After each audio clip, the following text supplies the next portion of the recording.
Media, politics, underworld ഇത് തമ്മിലൊരു Nexus ലോകത്തെല്ലായിടത്തുണ്ട്. ഇന്ത്യയിൽ വളരെ അടിപൊളിയായിട്ടുണ്ട്.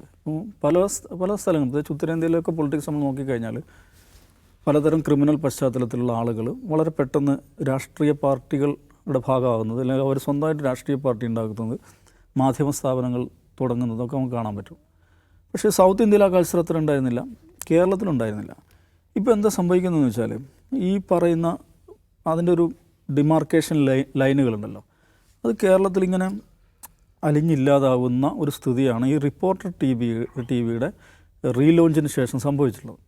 ഇപ്പോൾ ഈ ഇൻസ്റ്റഗ്രാമിലൊക്കെ ഒരു റീൽ നിഷാദം കണ്ടിട്ടുണ്ടാവും. ഒരു റിപ്പോർട്ടർ ടി വിയുടെ ഒരു വണ്ടിയിൽ ഇത് പൊളിക്കുന്ന ഫ്ലക്സ് പറിച്ചു മാറ്റുന്ന മെസ്സിയെ സ്വാഗതം ചെയ്തുകൊണ്ടുള്ള അത് കണ്ടില്ലേ? അതിൽ മുമ്പിൽ കണ്ടോ റിപ്പോർട്ടർ ടി വി എന്നാണ് ബസ്സിന് മുമ്പിലുള്ള ഒരു സ്റ്റിക്കർ. അതിൻ്റെ താഴെയുള്ള സ്റ്റിക്കർ എന്താ? Government of Kerala. അതങ്ങനെ പറ്റുക? അങ്ങനെയുണ്ടോ? ആ ശരി.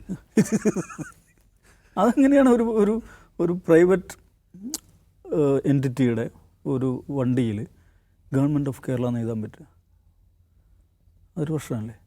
ഇനി വേറൊരു കാര്യം, ഞാനൊരു ദിവസം ഒരു JCB രണ്ട് പിക്കാക്സുമായിട്ട് കോഴിക്കോട് മാവൂർ റോഡിൽ KSRT സ്റ്റാൻഡ് ചെല്ലുകയാണ്.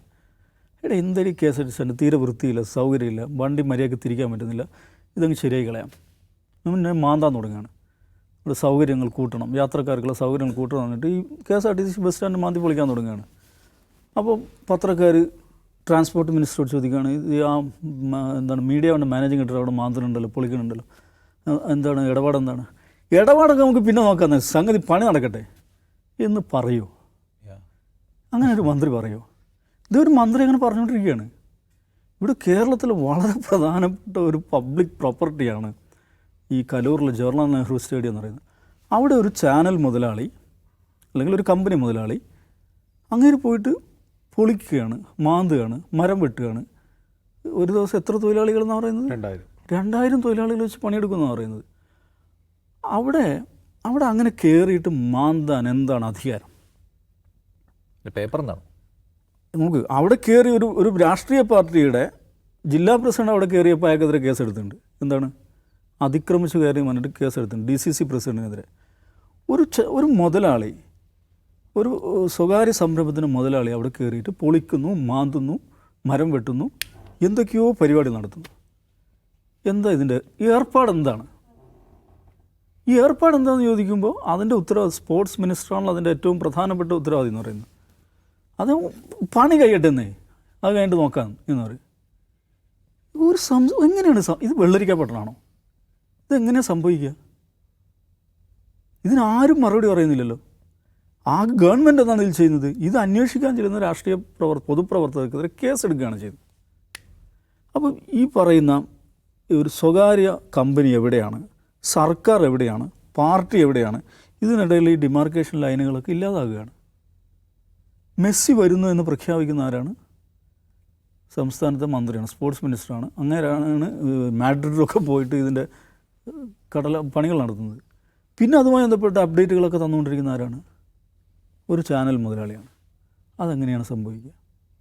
അദ്ദേഹം എങ്ങനെയാണ് ഒരു സംസ്ഥാനം സർക്കാർ കൊണ്ടുവരുന്നാണല്ലോ പറയുന്നത്. സംസ്ഥാന സർക്കാർ കൊണ്ടുവരുന്ന ആ ഇവൻറ്റിൻ്റെ സ്പോൺസറായിട്ട് ഒരു പ്രൈവറ്റ് കമ്പനി ഏൽപ്പിക്കുന്നു. അത് മനസ്സിലാക്കാം. ഒരു കമ്പനി, ഒന്നിലധികം കമ്പനിയൊക്കെ സർക്കാരിന് അതിൽ അസോസിയേറ്റ് ചെയ്യിക്കാം. പക്ഷേ അതിൻ്റെ നടത്തിപ്പുകാരനായിട്ട് ഇങ്ങനെയാണ് രംഗത്ത് വരുന്നത്. അപ്പോൾ അങ്ങനെ ഒരാളുടെ ബാക്ക്ഗ്രൗണ്ട് എന്താണ്? ഇനിയിപ്പം ഇതിൻ്റെ നടത്തിപ്പെല്ലാം സർക്കാർ തന്നെയാണ് വിചാരിക്കുക. പക്ഷെ ഒരു സ്പോൺസറെ സർക്കാർ കണ്ടെത്തുമ്പോൾ അയാളുടെ ബാക്ക്ഗ്രൗണ്ട് പരിശോധിക്കണ്ടേ? എന്താ ബാക്ക്ഗ്രൗണ്ട്? ബത്തേരി CJM കോടതിയിൽ ഒരു കുറ്റപത്രം കിടപ്പുണ്ട്. 84,600 പേജുള്ള കുറ്റപത്രമാണ്. 84,600 പേജ്. എന്താ കുറ്റപത്രം? ഈ പറയുന്ന മുട്ടിൽ പ്രദേശത്ത് റോസ്വുഡ്, എന്താ പറയുക, ഈട്ടി മരങ്ങൾ മുറിച്ച് കടത്തി നിയമവിരുദ്ധമായിട്ട്. PDPP ആക്ട് ഉണ്ട്, IPC ഏതൊക്കെയോ വകുപ്പുകളുണ്ട്. പബ്ലിക് പ്രോപ്പർട്ടി, വഞ്ചനാ കുറ്റമുണ്ട്, പിന്നെ വഞ്ചിച്ചത് ആരെയാണ്? ആദിവാസികളെയാണ്. ഇങ്ങനെയൊക്കെയുള്ള കുറേ പ്രശ്നങ്ങളുണ്ട്. ആരാ വാദി? അവിടെ വാദി ആരാണ്? സംസ്ഥാന സർക്കാരാണ്. സംസ്ഥാന സർക്കാർ വാദിയായിട്ടുള്ള അതിഗുരുതരമായ ഒരു കേസിൽ, കോടിക്കണക്കിന് രൂപയുടെ തട്ടിപ്പ് നടന്നു എന്ന് പറയപ്പെടുന്ന ഒരു കേസിൽ പ്രതിസ്ഥാനത്തിരിക്കുന്ന ഒരാളുമായിട്ടാണ് സർക്കാർ എന്ത് ചെയ്യുന്നത്? സർക്കാർ അയാളെ സ്പോൺസറാക്കി വെച്ചു എന്ന് പറയുന്നത്. സ്പോൺസറാക്കി വെച്ചതിൻ്റെ രേഖകളൊന്നും നമുക്കറിയില്ല. അങ്ങനെ ഒരാളെയാണ് സംസ്ഥാനത്തെ ഏറ്റവും പ്രധാനപ്പെട്ട ഒരു പബ്ലിക് പ്രോപ്പർട്ടി മാന്താനം പൊളിക്കാനും ഏൽപ്പിച്ചിരിക്കുന്നത്. അതിൻ്റെ അടിസ്ഥാനം എന്താണ്, കടലാസ് എന്താണെന്ന് ചോദിക്കുമ്പോൾ അതിനിതില്ല. പിന്നെയുള്ളൊരു കേസ് മാംഗോ ഫോൺ തട്ടിപ്പുമായി ബന്ധപ്പെട്ട കേസ്. ആ കേസിൽ വാദി ആരാണ്? ബാങ്ക് ഓഫ് ബറോഡയാണ്. ഏതെങ്കിലും ചില്ലറ എന്താണ് ഒരു ഇദ്ദേഹത്തിന് രാഷ്ട്രീയ നേരത്തെ NDAയുടെ സ്ഥാനാർത്ഥിത്വം വയനാട് മണ്ഡലത്തിൽ NDA സ്ഥാനാർത്ഥിയായിട്ട് പ്രഖ്യാപിച്ച ആളാണ്, പ്രചാരണ ബോർഡുകളൊക്കെ വെച്ച ആളാണ്. പക്ഷേ ഇവിടെ നമ്മുടെ രാജ്യത്ത് ഏറ്റവും പ്രധാനപ്പെട്ട ഒരു ബാങ്കാണ് ഇവിടെ വാദിയായിട്ട് വരുന്നത്. കബളിപ്പിച്ച് പണം കൊണ്ടുപോയി എന്നുള്ളതാണ് അവരുടെ ഇത്. അതിനെതിരെയും കേസ് നൽകും. ഇങ്ങനെ വളരെ വേറെയും കേസുകൾ, ചെറിയ സ്വഭാവത്തിലുള്ള കേസുകളുണ്ട്. ഗുരുതരമായ 2 കേസുകൾ രാജ്യത്തെ പ്രധാനപ്പെട്ട ഒരു ബാങ്ക് വാദിയായിട്ട് നിൽക്കുന്നു. സംസ്ഥാന സർക്കാർ തന്നെ നടത്തുന്നൊരു കേസ്. ആ കേസിൽ പ്രതിയായിട്ടുള്ള ഒരാൾ ഒരു ചാനൽ നടത്തുന്നു എന്നുള്ളത് കൊണ്ട് സംസ്ഥാന സർക്കാരിൻ്റെ പ്രധാനപ്പെട്ട ഒരു പ്രോപ്പർട്ടി അയാളെ കൈകാര്യം ചെയ്യാൻ ഏൽപ്പിക്കുക, സംസ്ഥാന സർക്കാരിൻ്റെ പ്രധാനപ്പെട്ട ഒരു ഇവൻറ്റിൻ്റെ സ്പോൺസറായിട്ട് കൊണ്ടുവരിക, ഇങ്ങനെയൊക്കെയുള്ള പ്രശ്നങ്ങളില്ലേ? ഇതാണിതിലെ ഈ ഞാൻ പറയുന്നത്, എന്തുകൊണ്ടാണ് ഇതിൽ വലിയൊരു പബ്ലിക് ഇൻട്രസ്റ്റ് വരുന്നത്? ഇപ്പം അജിംസ് പറഞ്ഞത് നിശ്ചയമായിട്ട് ഇത് 2 മുതലാളിമാർ ഏഷ്യാനെറ്റിനെതിരെ അങ്ങോട്ട് കേസ് കൊടുക്കുന്നു, ഏഷ്യാനെറ്റ് ഇങ്ങോട്ട് കേസ് കൊടുക്കുന്നു. ഇതിന് എന്തുകൊണ്ടാണ് പബ്ലിക് ഇൻട്രസ്റ്റ് വരുന്നതെന്ന് ചോദിച്ചാൽ, അല്ലെങ്കിൽ ഇതെന്തുകൊണ്ട് വാർത്തയാകുന്നു, മാധ്യമങ്ങൾ തന്നെ സ്വയം വാർത്തയാകുന്ന അവസ്ഥ വരുന്നതെന്ന് ചോദിച്ചാൽ, ഒന്ന് അപ്പുറത്ത് നിൽക്കുന്നത് BJPയുടെ സംസ്ഥാന പ്രസിഡൻറ്റുമാണ്, ഇപ്പുറത്ത് നിൽക്കുന്നത് സംസ്ഥാന സർക്കാർ വളരെ അവരുടെ പ്രിയപ്പെട്ടവനായി കൊണ്ട് നടക്കുന്ന ഒരാളാണെന്നുള്ളതാണ്. അതുകൊണ്ട് ഇതിലൊരു പബ്ലിക് ഇൻട്രസ്റ്റ് ഉണ്ട്. നിശ്ചയമായിട്ടും അതിൽ കച്ചവട താല്പര്യങ്ങൾ പലതും ഉണ്ടാകാം. പക്ഷെ ഇത് പബ്ലിക് ഇൻട്രസ്റ്റ് ഉള്ള കാര്യമാണ്. ഇതിൽ വ്യക്തത വരുത്താൻ സർക്കാരിന് ഉത്തരവാദിത്വമുണ്ട്. ഇതെന്താണ് ഈ നടന്നുകൊണ്ടിരിക്കുന്നതെന്ന് വ്യക്തത വരുത്താൻ സർക്കാരിന് ഉത്തരവാദിത്വമുണ്ട്. ഇതിൽ നോക്കൂ, ഈ കഴിഞ്ഞ ദിവസം നമുക്കൊരു നോട്ടീസ് വന്നിട്ടുണ്ട്. എന്താ വെച്ചാൽ ആ നോട്ടീസിൻ്റെ തമാശ എന്ന് വെച്ചാൽ, ബാംഗ്ലൂർ സിറ്റി സിവിൽ സെഷൻസ് കോർട്ടിൻ്റെ സിറ്റി സിവിൽ ആൻഡ് സെഷൻസ് കോർട്ടിൻ്റെ ഒരു ഓർഡർ എന്ന പേരിൽ, ഉത്തരവ് എന്ന പേരിൽ ഒരു പ്രൈവറ്റ് ലീഗൽ ഫേമാണ് നോട്ടീസ് അയക്കുന്നത്. ആ നോട്ടീസ് മീഡിയ കൊണ്ട് മാത്രമല്ല വേറെയും കുറേ 18 കമ്പനികൾക്ക് ആ നോട്ടീസുണ്ട്. ഗൂഗിളുണ്ട്, ഫേസ്ബുക്ക് ഉണ്ട്, ഇൻസ്റ്റാഗ്രാം ഉണ്ട്, മെറ്റാ പ്ലാറ്റ്ഫോംസ്. വക്കീൽ നോട്ടീസല്ല, ഇത് ഉത്തരവാണ്. ഈ ഉത്തരവ് അയച്ചിരിക്കുന്നത് കോടതിയല്ല അയച്ചിരിക്കുന്നത്, ഈ പറയുന്ന റിപ്പോർട്ടർ ബ്രോഡ്കാസ്റ്റിംഗ് കമ്പനി അവർ ഹയർ ചെയ്ത ഒരു പ്രൈവറ്റ് ലീഗൽ ഫേം. ആ കമ്പനിയുടെ പേര് ഐപ്ലക്സ് എന്ന് പറഞ്ഞിട്ടുള്ള ഒരു പ്രൈവറ്റ് ലീഗൽ ഫേമാണ്. 18 മാധ്യമ സ്ഥാപനങ്ങൾക്കതാണ് ഈ ഉത്തരവിൽ പറയുന്നത്. അതിലൊന്നാണ് മീഡിയ വൺ. മനോരമയുണ്ട്, ഏഷ്യാനെറ്റ് ഉണ്ട്, ന്യൂസ് 18 കേരള ഉണ്ട്, സീ മലയാളം ഉണ്ട്, ദ ഹിന്ദു ഉണ്ട്, ടൈംസ് ഓഫ് ഇന്ത്യ ഉണ്ട്, ന്യൂസ് മിനിറ്റ് ഉണ്ട്, ETV ഭാരത്, ഇങ്ങനെ പോകുന്നു. അപ്പോൾ ഇതെന്താണെന്ന് വെച്ചിട്ടുണ്ടെങ്കിൽ 50ഓളം ലിങ്കുകളുണ്ട്, വാർത്താ ലിങ്കുകൾ. അത് റിമൂവ് ചെയ്യണം, ഉടനെ റിമൂവ് ചെയ്യണമെന്നാണ് ഉത്തരവ് പറയുന്നത്. ആ വാർത്തകൾ ഏതാണ്ടല്ല, മുഴുവൻ ഞാൻ നോക്കിയില്ല. മഹാഭൂരിപക്ഷവും മുട്ടിൽ മരമുറിയുമായി ബന്ധപ്പെട്ട് നേരത്തെ വർഷങ്ങൾക്ക് മുമ്പ് ചെയ്ത വാർത്തകളാണ്. കുറ്റപത്രം സമർപ്പിച്ചു എന്നതടക്കമുള്ള വാർത്തകൾ. ഇതെല്ലാം ഡിഫേമേറ്ററിയാണ്. എൻ്റെ കക്ഷിയെ സംബന്ധിച്ചിടത്തോളം കുഴപ്പമുണ്ടാകും. എൻ്റെ കക്ഷിയല്ല, വിധിയിൽ പറയുന്നത് ഈ റിപ്പോർട്ടിംഗ് ബ്രോഡ്കാസ്റ്റിംഗ് കോർപ്പറേഷന് ബുദ്ധിമുട്ടുണ്ടാകുന്നതാണ്, റിമൂവ് ചെയ്യണം, ഡിഫേമേറ്ററി ആണെന്നുള്ളതാണ്. ഇതെങ്ങനെയാണ് ഇങ്ങനൊരു എക്സ്പാർട്ടി വിധി വരുന്നത്? ഇങ്ങനൊരു കേസ് ബാംഗ്ലൂർ കോടതിയിൽ, ഒന്നാമത് ബാംഗ്ലൂർ കോടതിയിൽ എങ്ങനെയാണ് ഇത് എത്തുന്നത് പ്രശ്നമുണ്ട്. അതിൽ പറയുന്നുണ്ട്, പിന്നെ ഈ വിധിപ്പകർപ്പിൽ തന്നെ പറയുന്നുണ്ട്, കേരളത്തിലും കർണാടകത്തിലും കർണാടകത്തിലും കേരളത്തിലും വലിയ സ്വാധീനമുള്ള ചാനലാണ് റിപ്പോർട്ടർ ചാനൽ എന്ന് പറയുന്നത്. അപ്പോൾ അവർക്ക് ബുദ്ധിമുട്ടുണ്ടാക്കുന്നതാണിത്.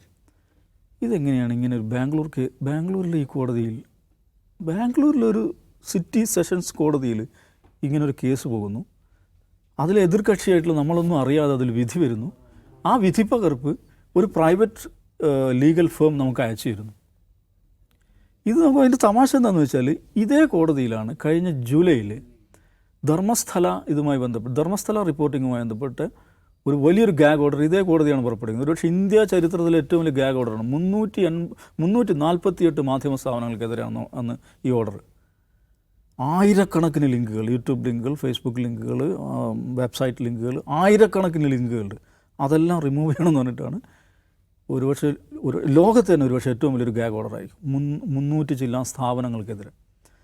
അപ്പോൾ ഇതിൽപ്പെട്ട എനിക്കൊരു ന്യൂസ് മിനിറ്റാണെന്നാണ് എൻ്റെ ഓർമ്മ. അവർ ഹൈക്കോടതിയിൽ പോകുന്നു, സുപ്രീം കോടതിയിൽ പോകുന്നു. സുപ്രീം കോടതിയിൽ നിങ്ങൾ അവിടേക്ക് ചെല്ലൂ, കാരണം ഹൈക്കോടതിയിലേക്ക് ചെല്ലുന്നു. ഹൈക്കോടതി അത് എടുത്തു കളയുന്നു, വലിച്ചു കളയുന്നു. ഇതിങ്ങനെ ഫ്രീ സ്പീച്ചിന് ഇതാക്കാൻ പറ്റില്ല എന്ന് പറഞ്ഞിട്ട്.